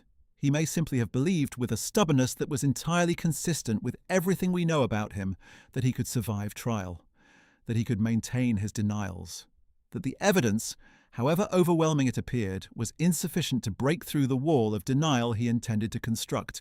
He was wrong about this, as he was wrong about many things. But the decision to face trial rather than flee it through death is itself a kind of distinctive characteristic, the mark of a man whose self-image was robust enough, whose psychological defenses were strong enough that he could look at what he had done and still believe himself capable of surviving public judgment. Let us trace the final weeks of Kaltenbrunner's war in some detail, because they illuminate his character in the most vivid possible terms. As Soviet forces closed in on Berlin and Allied forces crossed the Rhine in March 1945, the practical question of where the senior Nazi leadership would attempt to make its last stand became urgent. Hitler chose the Berlin bunker and the accompanying fantasy of relief forces that never materialized. Various other plans circulated for a national redoubt in the Austrian and Bavarian Alps, where loyal SS forces would make a final stand, a plan that proved largely illusory, but that influenced Allied strategy considerably. Kaltenbrunner left Berlin in the final weeks of April 1945.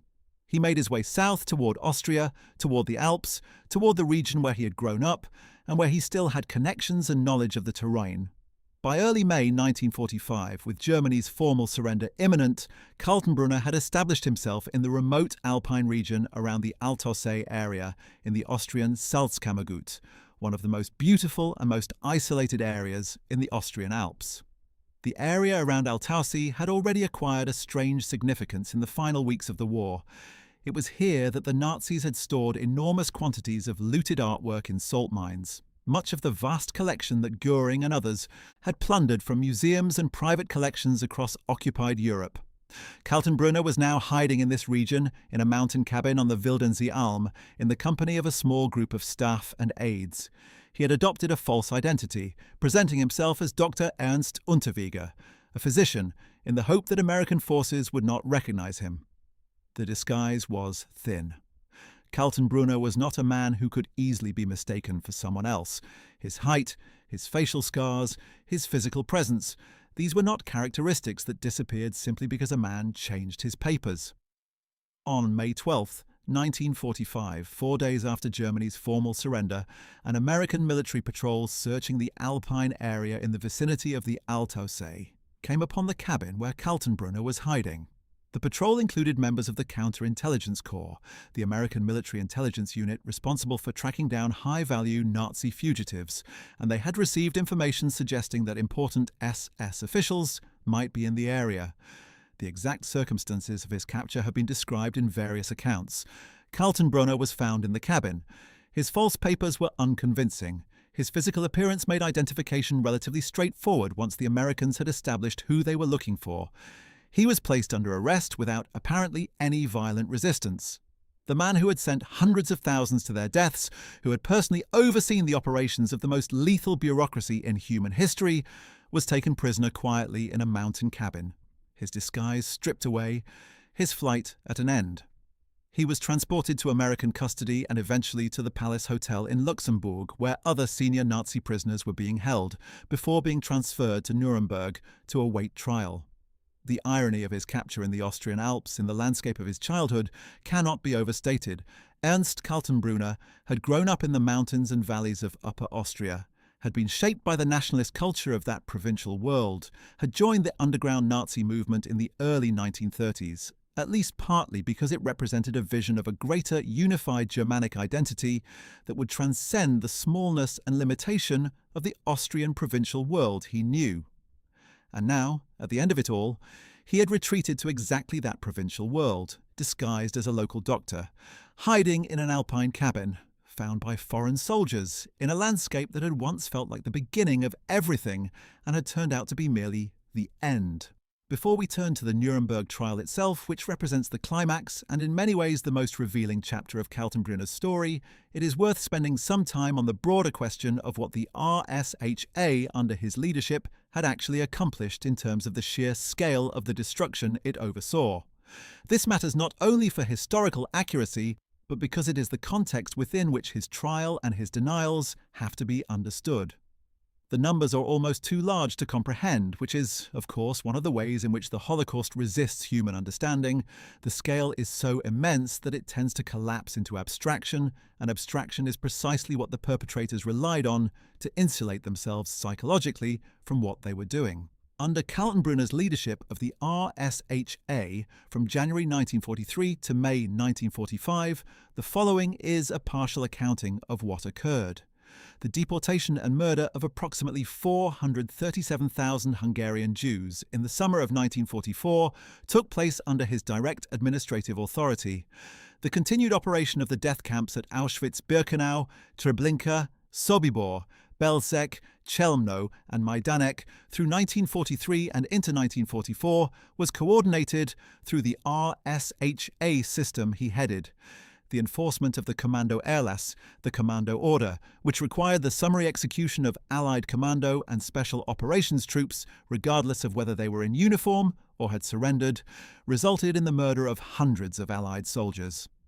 The execution of 50 recaptured Royal Air Force officers following the Great Escape from Stalag Luft, 3 in March 1944, was directly his responsibility. The hunting down and execution of members of the July 20th Resistance Network involved his organization at every level. The death marches that killed tens of thousands of concentration camp prisoners in the final months of the war, as camps were evacuated ahead of advancing Allied forces and prisoners were driven westward in freezing conditions with inadequate food, clothing or shelter, occurred on his watch. On top of all this, there were the routine operations of the Gestapo and the SD throughout German-occupied Europe, the arrest and interrogation, often involving torture of resistance fighters, political opponents, and suspected enemies of the regime, the surveillance of the German population itself and the prosecution of those suspected of defeatism, listening to foreign radio broadcasts or making remarks critical of the war effort, the enforcement of racial laws, the management of forced labour, including the exploitation of concentration camp prisoner labour for the benefit of German industry, and countless other functions of a state security apparatus that had grown to encompass virtually every aspect of human life under Nazi rule. All of this was the empire that Kaltenbrunner headed. All of this was what he would be called to account for at Nuremberg, and understanding this scale is essential to understanding what made his behaviour at trial so extraordinary and so characteristic, because when you understand what the evidence actually showed, you begin to appreciate the sheer audacity of his denials. One episode that crystallizes Kaltenbrunner's management style and his personal relationship to the violence he directed deserves particular attention. In September 1944, as part of the broader effort to accelerate the processing of Jewish prisoners from Hungary and other deported populations, Kaltenbrunner made arrangements related to the acceleration of killing operations at Auschwitz-Birkenau. The camp's commandant at this point was Rudolf Höss, who had been recalled from an administrative post specifically to oversee the Hungarian operations. Kaltenbrunner received regular detailed reports on the camp's operations, the numbers processed, the numbers selected for work, the numbers who had been killed. These reports were not abstractions to him. He had visited the camp. He knew what the numbers represented. There are documented accounts from Auschwitz survivors and former SS personnel of discussions that took place at the highest levels of the RSHA about the pace of operations and the management of the logistics involved. The deportation of 437,000 people in approximately 8 weeks required an extraordinary feat of bureaucratic coordination. Trains had to be allocated and scheduled, Hungarian authorities had to be managed, the receiving capacity of the camp had to be matched to the rate of arrivals, and the entire operation had to be kept functioning smoothly in a period when German transport networks were under increasing pressure from Allied bombing. Kaltenbrunner's RSHA was the coordinating authority for this entire operation, and he was regularly briefed on its progress. We should also note the fate of the Jewish communities in areas that had not yet been subjected to the final solution, when Kaltenbrunner took over the RSHA. The Jews of Denmark, for example, had been protected for most of the war by the Danish government's resistance to deportation demands. In September 1943, following the imposition of direct German military control over Denmark, the RSHA under Kaltenbrunner organised deportations of Danish Jews. The Danish population famously organised a mass evacuation of approximately 7,000 Jewish Danes to neutral Sweden, one of the most remarkable acts of collective moral resistance in the entire history of the war. This evacuation was possible in part because Danish officials and ordinary citizens chose to warn the Jewish community rather than cooperate with the SS. Of the approximately 500 Jews who were deported to Theresienstadt concentration camp in Bohemia, most survived the war, largely because of continuing Danish diplomatic pressure on their behalf. But the attempt to deport them, the decision to target the Jews of Denmark for the final solution, ran through the RSHA under Kaltenbrunner's command. The Jews of Greece also fell under the deportation machinery that Kaltenbrunner's organization oversaw. The Jewish communities of Thessaloniki, Athens, Corfu, Rhodes, and other Greek locations were subjected to increasingly brutal persecution throughout 1943 and 1944. The deportations of Greek Jews to Auschwitz resulted in the deaths of the vast majority of those deported.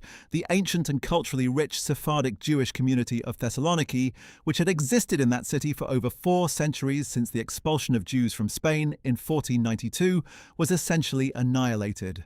Approximately 49,000 of the approximately 56,000 Jews of Thessaloniki were deported and murdered.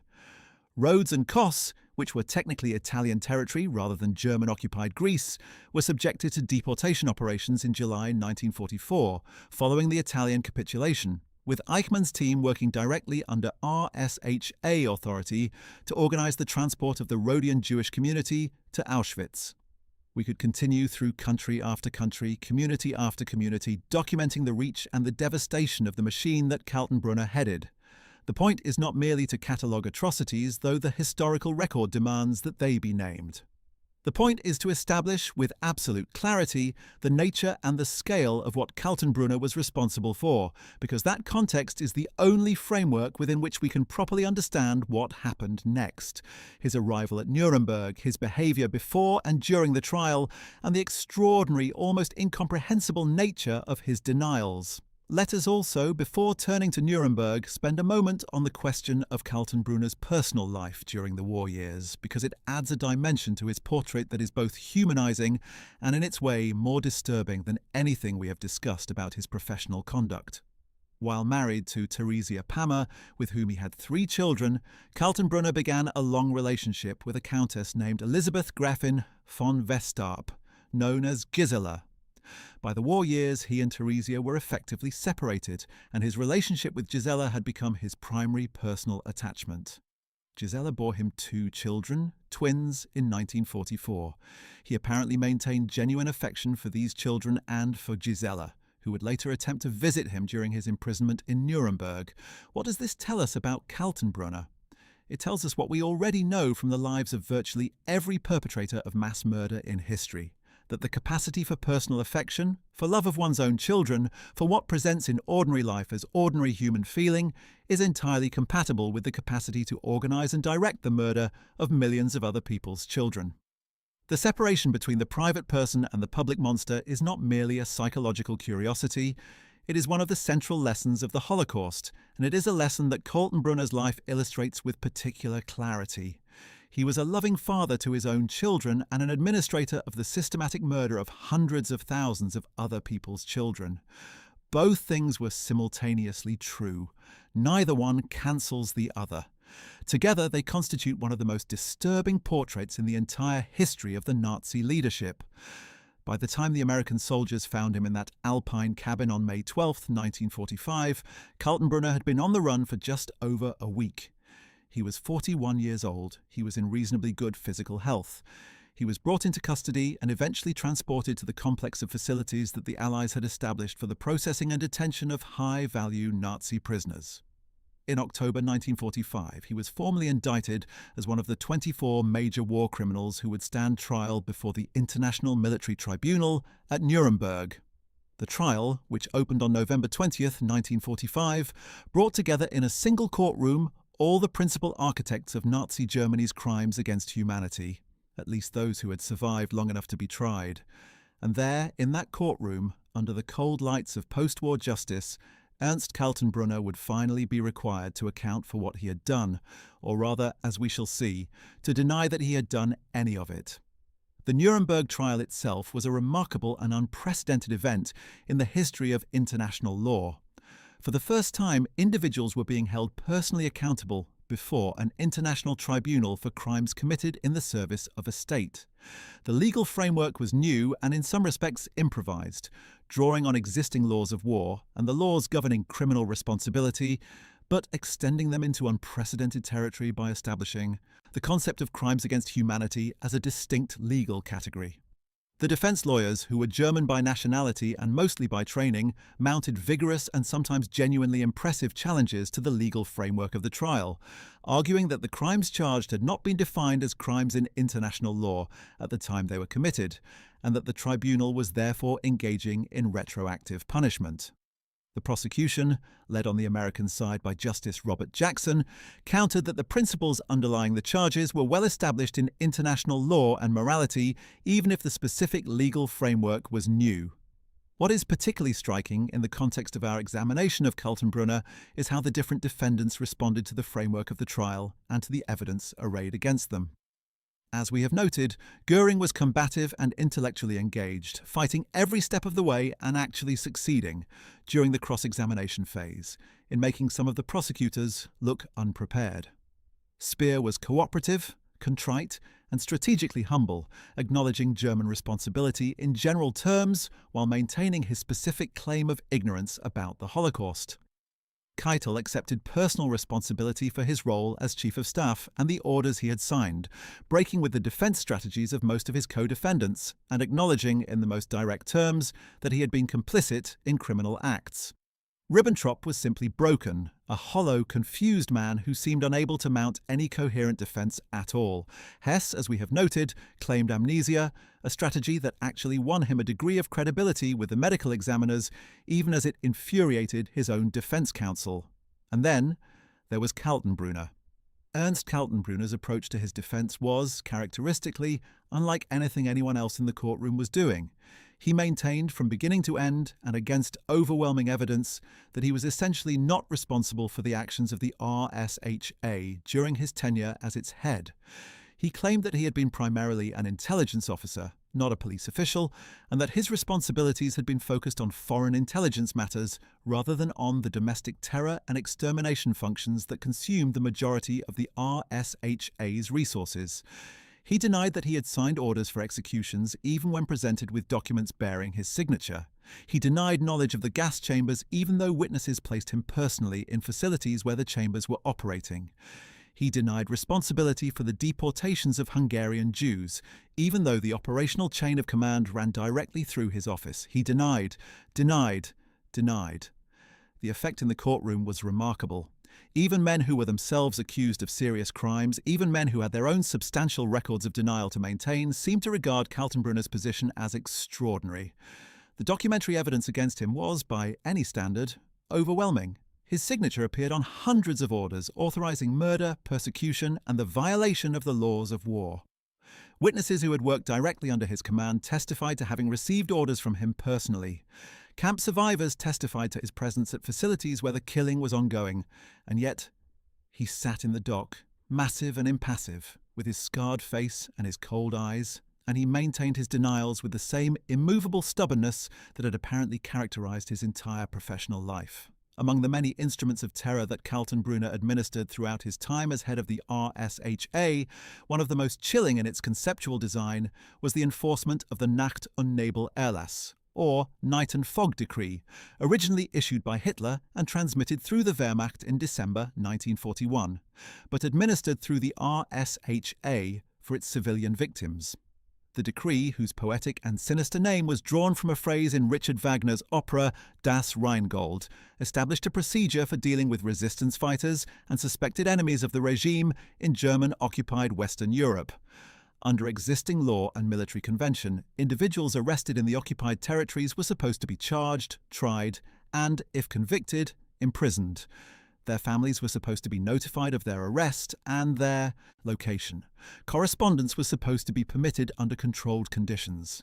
The Night and Fog Decree abolished all of this for a specific category of prisoners, those suspected of resistance activities or other threats to German security. These prisoners were to be arrested and transported to Germany, their families given no information about their fate or their location, their names erased from any official record accessible to the public. They were, in the most literal sense, to disappear into the night and fog, to cease to exist as far as anyone outside the SS security apparatus was concerned. The purpose of the decree was not merely punitive, it was designed to create the maximum possible psychological terror among the populations of the occupied territories by demonstrating that the German security apparatus could make anyone disappear without trace, that no one who came to the attention of the Gestapo could expect their family to know what had happened to them, or even whether they were alive or dead. By the time Kaltenbrunner took over the RSHA, the night and fog system was well established and functioning. Thousands of men and women from France, Belgium, the Netherlands, Norway and other occupied countries had already disappeared into the fog, transported to prisons and concentration camps in Germany, their families left in agonizing uncertainty that sometimes lasted years. Under Kaltenbrunner's administration, the system continued and in some respects expanded.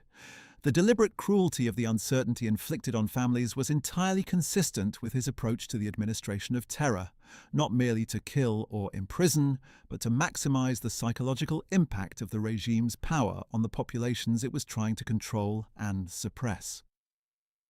Another aspect of Kaltenbrunner's administrative domain that deserves mention is his oversight of the Sonderkommando operations associated with the Einsatzgruppen and their successors. The Einsatzgruppen, the mobile SS killing units that had followed the Wehrmacht into the Soviet Union in June 1941 and had murdered approximately 1.5 million people in mass shootings over the following years, had been organized under the RSHA before Kaltenbrunner's tenure. By the time he took over, they were in various stages of continuing operation, transition, or dissolution. Kaltenbrunner received the regular Meldungen, the event reports that the Einsatzgruppen commanders sent back to RSHA headquarters, reports that documented in meticulous bureaucratic detail the numbers of people killed in each operation, listed by category, date, and location. These reports, which became some of the most important pieces of documentary evidence at Nuremberg, demonstrate with absolute clarity that the senior RSHA leadership was receiving regular detailed information about the mass murder operations being conducted in the occupied Eastern territories. Kaltenbrunner's denial of knowledge of these operations, delivered with characteristic stubbornness at Nuremberg, was perhaps the most obviously implausible of all his many implausible denials. The Meldungen were addressed to the RSHA leadership. They were received and processed through the organizational structure he headed. Some of them bore the annotations of senior RSHA officials. The idea that the head of the organization to which these reports were sent had no knowledge of their contents was, in the assessment of the Nuremberg tribunal and of every subsequent historian who has examined the evidence, simply not credible. As April 1945 approached and the last desperate weeks of the Nazi regime played out in the ruins of German cities and in the underground bunker in Berlin, where Hitler spent his final days, Kaltenbrunner remained operationally active in a way that few of his colleagues managed to sustain. He was sending intelligence reports, he was issuing orders regarding the treatment of prisoners, he was coordinating what remained of the RSHA's operations. He was also present at some of the extraordinary final conferences of the Nazi leadership, though his access to Hitler in these final weeks was more limited than it had been earlier in the war, as the circle around the Führer contracted and became increasingly dominated by Martin Bormann and the small group of loyalists who refused to abandon the bunker. The specific details of what Kaltenbrunner was doing in the final 2 weeks of April 1945, between Germany's effective military collapse and his flight south, remain somewhat murky. What is clear is that he continued to function as a security official of the Nazi state until it was no longer functionally possible to do so, and that even in the chaos of the final collapse, he was attempting to maintain whatever threads of control and communication he could. This sustained operational commitment, right up until the very end, is itself a form of the radical distinction between Kaltenbrunner and the men around him. Most of the Nazi leadership was, by April 1945, focused on nothing but personal survival. Kaltenbrunner was still, apparently, trying to be head of the RSHA. There was one particular moment in the Nuremberg proceedings that encapsulates, better than almost any other single episode, the extraordinary nature of what Kaltenbrunner was attempting to do in that courtroom. The American prosecutor, Colonel Robert Story, confronted him with a series of documents bearing his signature, documents ordering executions, authorizing deportations, directing the implementation of programs that had resulted in the deaths of thousands of people. Kaltenbrunner's response was to suggest that his signature had been forged, or that he had signed documents without reading them, or that the documents referred to matters outside his actual authority, even if they bore his name. The prosecution produced witnesses. Kaltenbrunner questioned their memory, their motivations, their reliability. The prosecution produced more documents.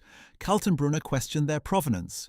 The trial record shows a man so committed to total denial that he seemed prepared to maintain it no matter how many additional pieces of evidence were placed before him, a man for whom the facts of what had happened were simply irrelevant to the case he was constructing in his own mind.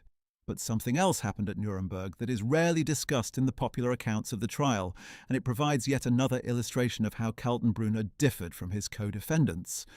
Early in the trial proceedings, in November 1945, Kaltenbrunner suffered what the medical staff described as a cerebral hemorrhage, or brain bleed. He was hospitalized, and the trial proceeded without him for several weeks. The episode caused considerable discussion among the Allied medical and legal authorities responsible for the trial. Was Kaltenbrunner genuinely ill? Was he faking or exaggerating his condition to delay proceedings? What were the implications for the trial if he was unable to participate? The medical assessment ultimately concluded that the hemorrhage was genuine, though whether it was as severe as Kaltenbrunner initially appeared to believe, or whether there was some element of psychological collapse involved, remains uncertain. What is certain is that when Kaltenbrunner returned to the courtroom, he appeared, if anything, even more resolved in his denials than before. The episode, whatever its cause, had not produced any weakening of his psychological defenses, any softening of his determination to deny everything. In this too, he was the opposite of several of his co-defendants, some of whom appeared to undergo genuine psychological deterioration as the trial proceeded and the weight of the evidence against them accumulated. The contrast with Robert Ley is worth noting in this context. Ley, who had headed the German Labour Front and was one of the original 24 defendants, hanged himself in his Nuremberg cell in October 1945, before the trial even properly began. His suicide note was a rambling, incoherent document that suggested a man who had completely lost his psychological footing. Julius Streicher, the virulently anti-Semitic newspaper publisher who had spent decades inflaming popular hatred of Jews and who was tried at Nuremberg for his role in the Holocaust's ideological groundwork, was a broken and pathetic figure in the courtroom, stripped of the public platform that had given his hatreds their particular poison. Wilhelm Keitel, who had signed the orders that his defense lawyer could not credibly deny, exhibited a painful awareness of his own guilt that expressed itself in a kind of formal, almost military acceptance of punishment. Even Goering, for all his combativeness, broke down toward the end, his elaborate psychological armour finally cracking under the relentless accumulation of evidence. Kaltenbrunner did not break down. He did not accept responsibility. He didn't exhibit the kind of psychological deterioration that might, in a lesser man, have been the natural consequence of sitting in a courtroom for months, while the evidence of one's own monstrous deeds was laid out in clinical detail. He maintained his denials with a consistency and a stubbornness that was, in its way, almost impressive, if impressive is a word one can use in connection with such a man in such a context. He was going to be himself until the very end, and he was, apparently, constitutionally unable to be anything else. Let us consider in more detail some of the specific exchanges from the trial record, because they bring the abstract portrait of Kaltenbrunner's denials into concrete focus.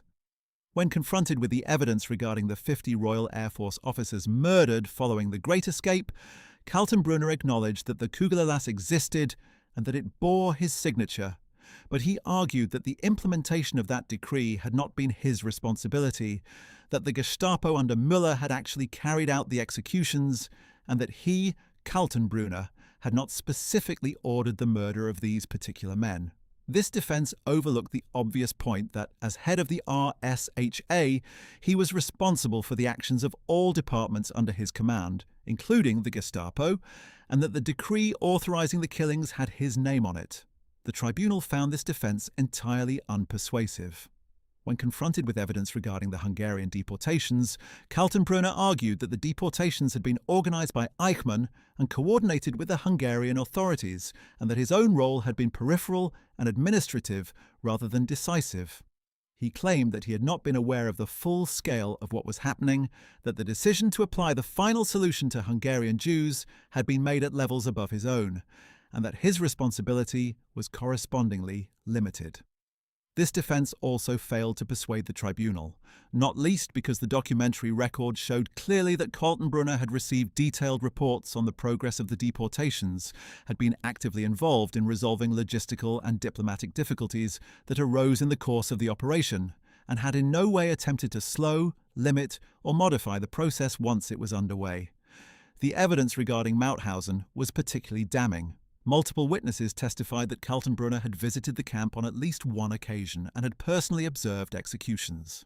A former SS official named Hüttl, who had worked in the RSHA under Kaltenbrunner, provided testimony that placed Kaltenbrunner in personal contact with the murder operations at a level of detail that went far beyond anything that could be explained by administrative oversight. The testimony of former prisoners who had survived and who could speak to what they had witnessed in the camps provided an additional layer of evidence that was both legally important and morally overwhelming. When this evidence was put to Kaltenbrunner, he denied it. He disputed the witnesses' credibility. He offered alternative interpretations of documented events that the tribunal found implausible on their face. Why did Kaltenbrunner pursue this strategy of total denial? It is a question that historians and psychologists have pondered, because from a purely tactical standpoint, the strategy made little sense. The evidence against him was so comprehensive that no strategy of denial could succeed against it, and the prosecution quickly made this evident.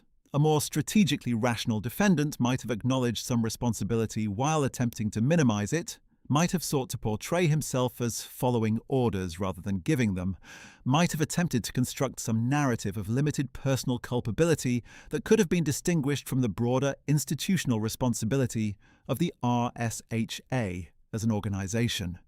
Göring's approach, for all its ultimate failure, was at least strategically coherent in this sense.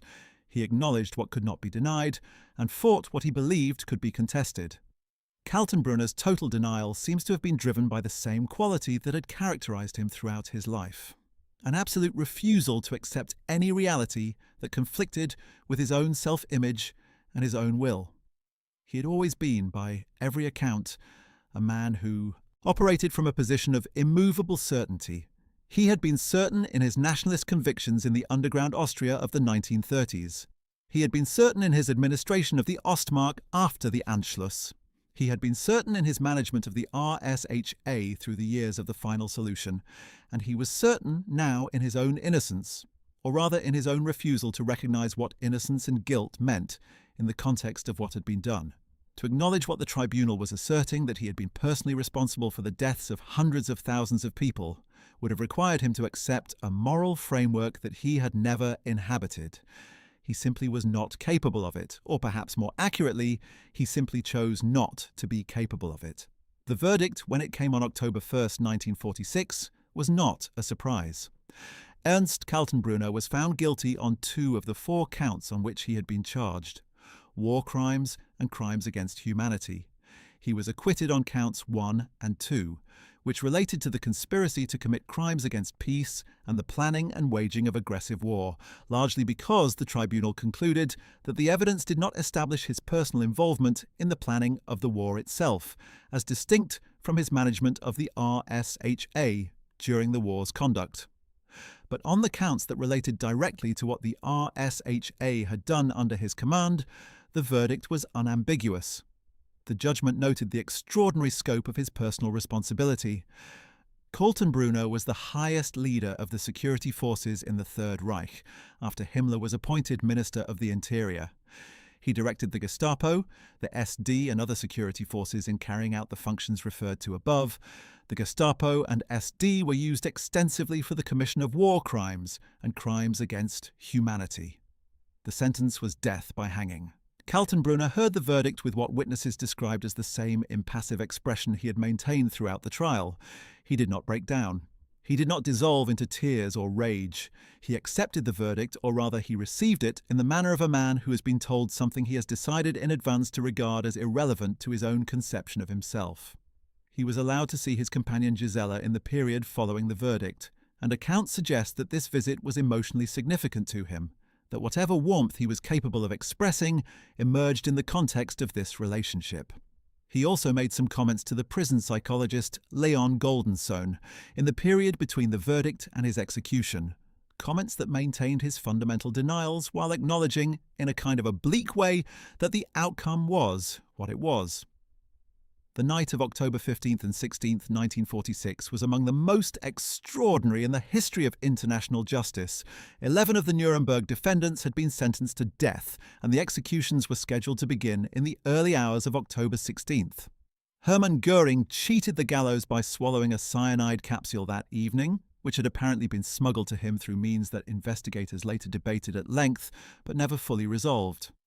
His body was found in his cell when the guards came to take him to execution.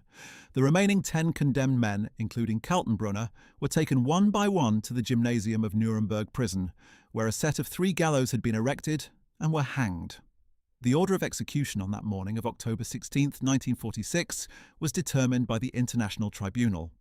Joachim von Ribbentrop was the first to climb the steps of the gallows, and his final words expressing hope for peace and reconciliation stood in sharp contrast to the bombastic arrogance he had displayed throughout his career as foreign minister. Wilhelm Keitel followed, accepting his death with the kind of military formality that had characterized his entire service. Alfred Rosenberg, the Nazi Party's chief ideologist, walked to the gallows without speaking. Ernst Kaltenbrunner was among the later men to be executed. He walked to the gallows with the same deliberate, self-possessed demeanour he had maintained throughout the trial. His final words were brief and characteristically unrepentant. He said, according to the accounts of the witnesses present, something to the effect that he had served the German people and his fatherland with warm heart, and he affirmed his belief in Germany. He made no acknowledgement of guilt. He expressed no remorse for the hundreds of thousands of deaths for which the tribunal had held him responsible. He was, in his last moments, what he had always been: unrepentant, defiant in his own way, and constitutionally incapable of the kind of moral reckoning that the gravity of his crimes demanded. The trap dropped, and Ernst Kaltenbrunner died on the gallows at Nuremberg on October 16, 1946. He was 42 years old. His body, along with those of the other executed men and of Göring, was transported to Munich and cremated. The ashes were disposed of in the Isar River, a deliberate act to prevent the creation of any grave site that might become a place of pilgrimage for Nazi sympathizers in the future. The man who had administered the most comprehensive apparatus of terror and murder in human history was reduced to ash scattered in a Bavarian river, leaving behind no grave, no monument, no physical trace in the landscape of Europe that he had done so much to devastate. And now, after having traced his life from beginning to end, let us step back and consider the full picture of what makes Ernst Kaltenbrunner the opposite of every other Nazi leader in the ways that matter most. He was the opposite in his origins. While most of the Nazi elite were Germans who had built the movement in Germany and who carried the prestige of founding members, Kaltenbrunner was an Austrian outsider who had spent the crucial formative years of the movement running an underground organization in a country where Nazism was illegal.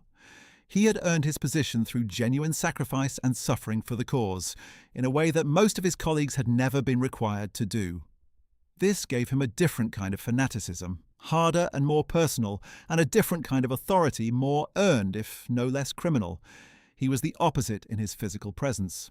In a leadership circle dominated by physically unimpressive bureaucrats and politicians, men who exercised their power from behind desks and through the management of vast institutional systems, Kaltenbrunner was a physically imposing and even intimidating figure whose manner conveyed force as directly as his words.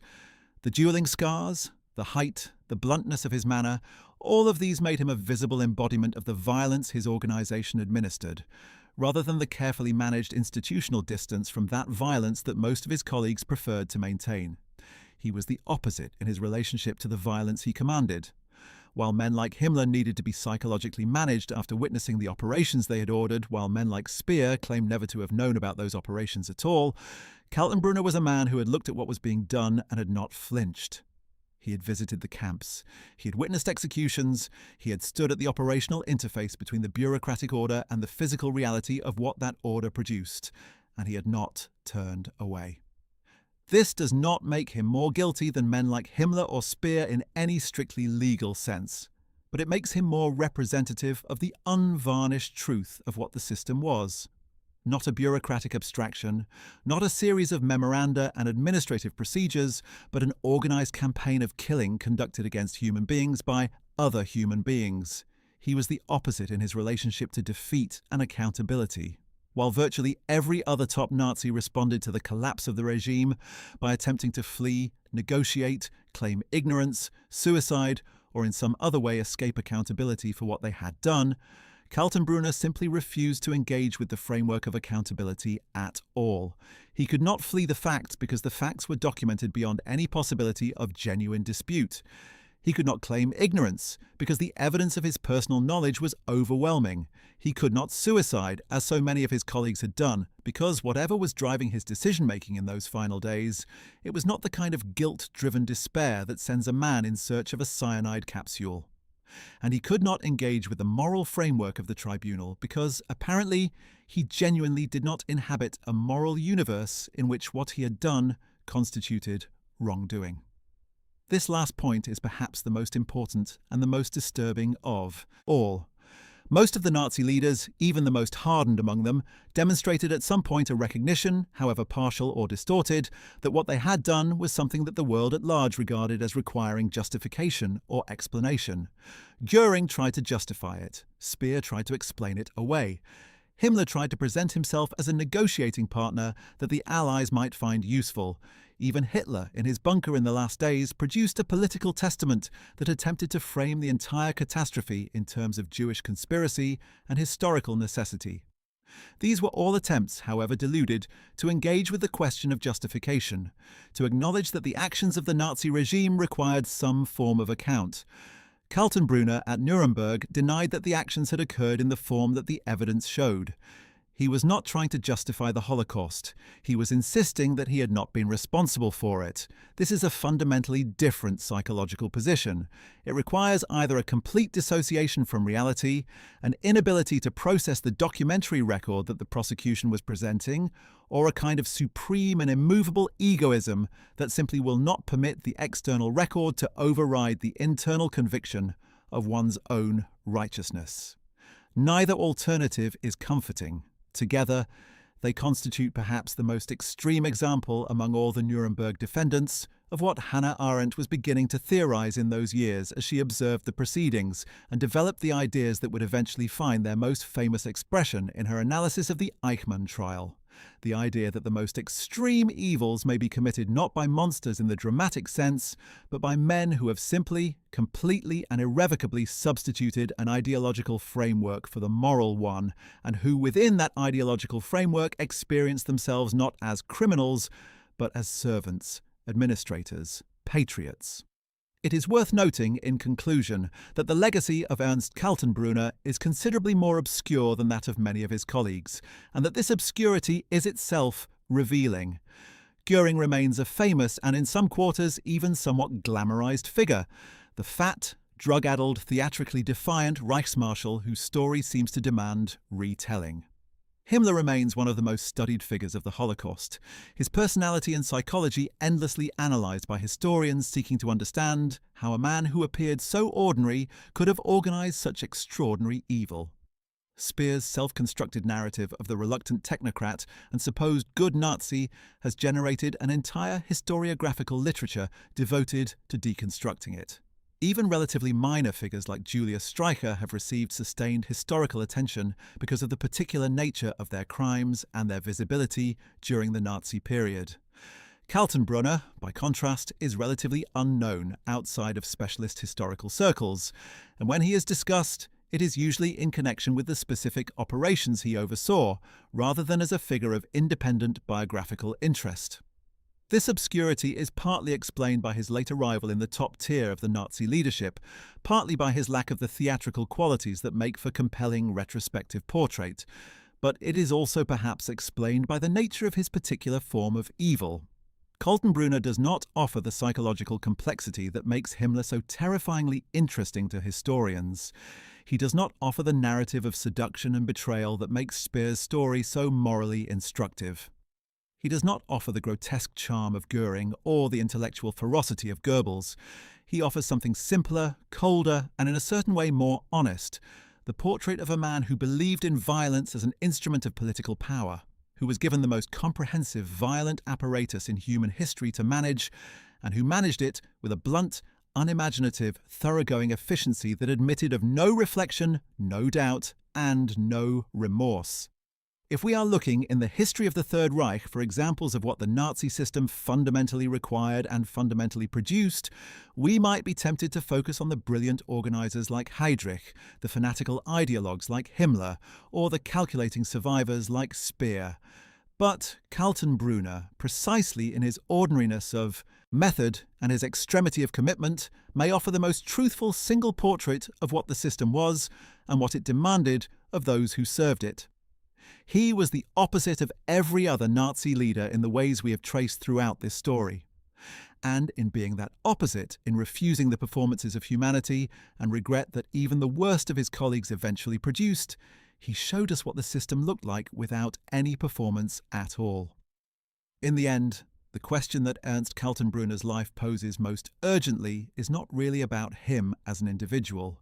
It is about the conditions that produce such individuals, the ideologies that legitimate their actions, the institutional systems that amplify their capacity for harm, and the collective moral failures that allow them to operate unchallenged for as long as they do.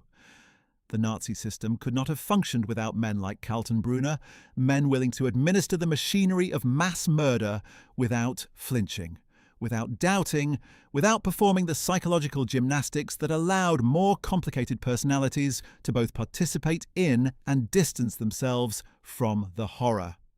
He was, in that sense, the system's truest product and its most honest representative. And the verdict of October 1st, 1946, and the gallows of October 16th, 1946, represent the world's most definitive answer to the question of what such men and such systems deserve. There is one final irony worth noting. Among the Nuremberg defendants, Kaltenbrunner was in some ways the easiest case for the prosecution. The evidence was comprehensive, the chain of command was clear, the documentary record was rich, and the defendant's strategy of total denial made him an almost ideally cooperative subject for the prosecution's demonstration of what the Nazi system had actually done.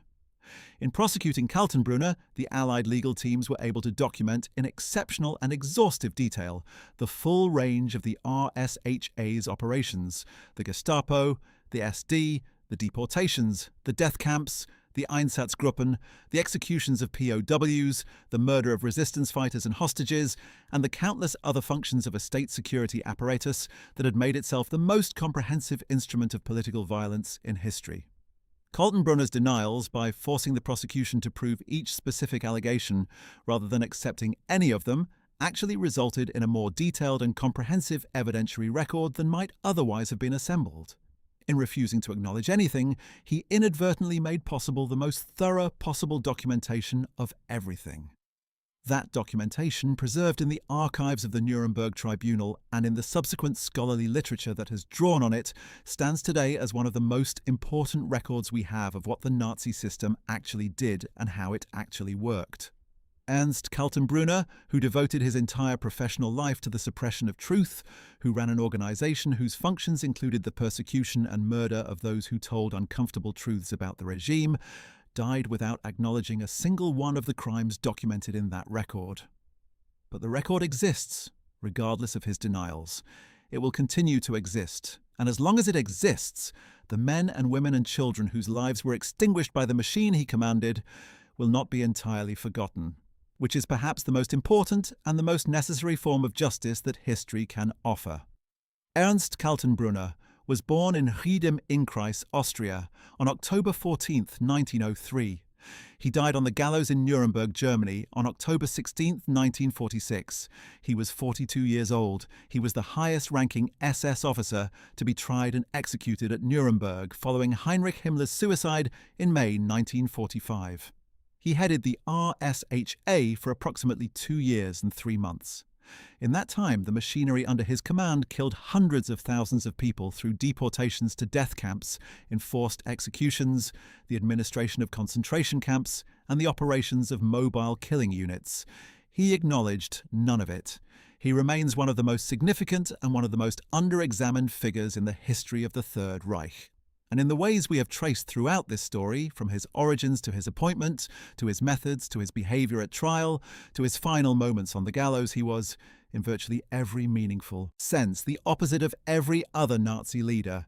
Well, that is it for today. Thank you so much for watching. We hope you found this deep dive into the life and legacy of Ernst Kaltenbrunner as informative and as revealing as we intended it to be. Kaltenbrunner's story is one of the most important and one of the most overlooked in all of World War II history. And understanding him means understanding something fundamental about what the Nazi regime actually was beneath all of its ideology and spectacle. If you enjoyed this video and want to learn more about the figures who shaped the Third Reich and their fates after the war, make sure to check out our video on what happened to Germany's top field marshals after World War II, where we trace the equally extraordinary stories of the men who commanded Hitler's armies and what became of them when the war ended. Don't forget to like this video, subscribe to our channel, and hit the notification bell so you never miss a new video from us. We have so much more to share with you about the history of World War II, and we will see you in the very next one.